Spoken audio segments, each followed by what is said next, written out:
没什么，就觉得它是生活的一部分，对自己没有影响，对，没什么注意。我们全家是都有打呼的状况，那其实大家都习惯对方打呼的声音，所以就也不会影响，但会有点像是交响乐这样。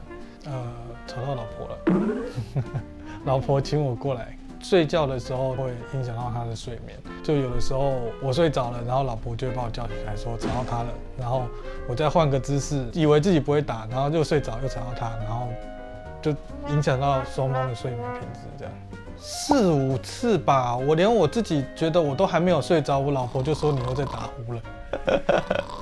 有试过一些像侧睡啊，然后有考虑过用那什么正压呼吸器。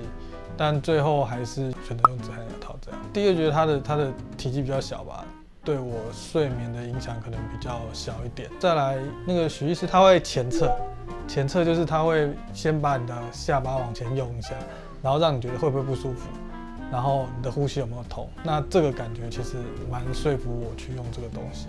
前1、2天会觉得嘴巴有东西，但是还可以睡得着。但是过1个礼拜之后，其实就没什么感觉，就正常睡觉。会是一个选项，跟他推荐。